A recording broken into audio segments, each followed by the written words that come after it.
Sa lahat ng vendors o maninindang Pilipino, may boses na tayo sa Kongreso. Tandaan, Vendors Party List! Vendors Party List! Ang kasangga natin sa Kongreso. Saan ka ba? Sa Vendors Party List na.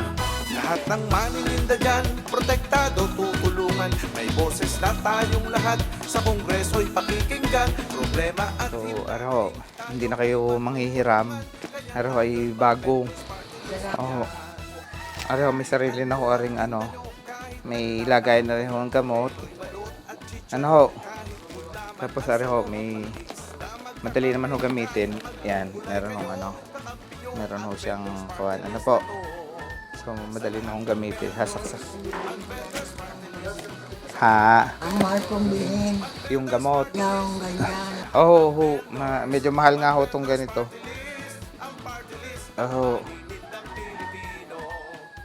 Yung mga kabendor, ito po ipanawagan ni Talisenyong Gala. Kilala ho siya dito sa bayan ng Talisay.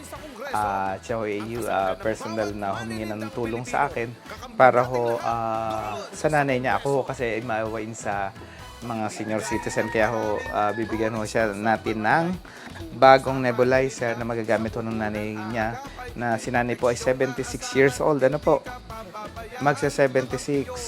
So November 1, so advance happy birthday ho. Ito ho ay magagamit ho niya nanay. Tapos bukod ho dyan, magbibigay din ako, syempre kailangan ho nito ng gamot. Lalagyan ho natin bibigyan ko rin ako ng pambili ng gamot kasi hindi na ho nakapag-grocery bibigyan ko kayo ng grocery. Pera na lang ho ang ibibigay ko sa inyo para makatulong kasi ang anak ko niya napakabuting tao. Una-una ho, sana dalangin ko ho na magkaroon ho siya ng palangalan sa social media.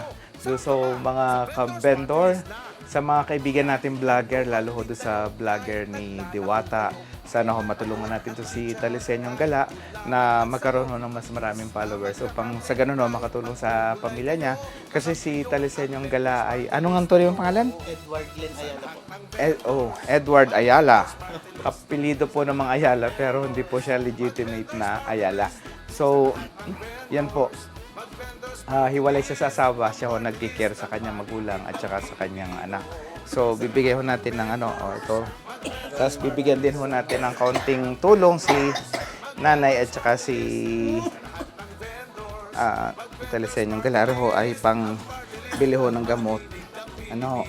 Pambili ho ng pagkain ninyo, para at least ay kahit pa paano ho ay makatulong. Huwag na ho kayong umayak at ayan ho ay sa totoo lang ho, hindi ko ho siya kilala personally. Hindi ko kilala personally pero nakikita ko siya sa lahat ho ng event ko. Napunta ho siya and siya naman ho yung nabibiro ko. So, doon sa mga may babait na puso, tulungan ho natin ni Talisenyong Gala para ho masuportahan ho kasi siya lang ho talaga nag-aaruga.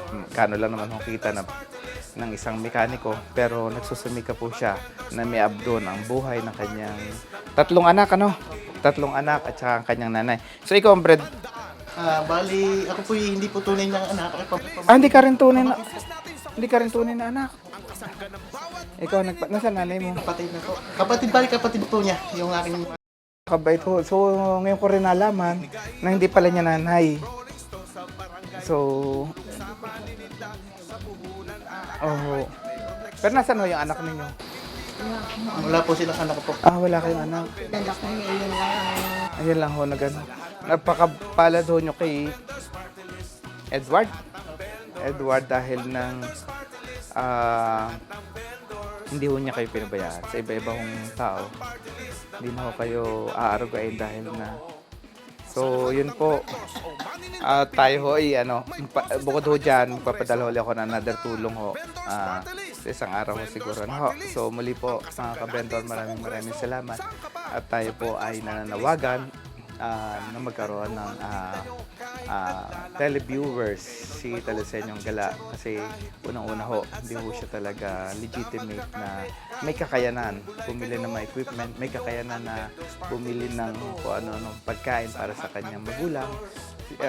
In fact, si nanay ay hindi niya tunay na magulang pero tinuturing niya pangalawang ina niya at hindi niya pinababayaan. So muli, maraming salamat po mga ka-vendor. Sa lahat ng vendors, mag-vendors party list. Sa lahat ng vendors, mag-vendors party list. Sa lahat ng vendors, mag-vendors party list. Ang party list ng maninindang Pilipino. Ang party list ng maninindang Pilipino. Vendors Party List, ang party list ng maninindang Pilipino.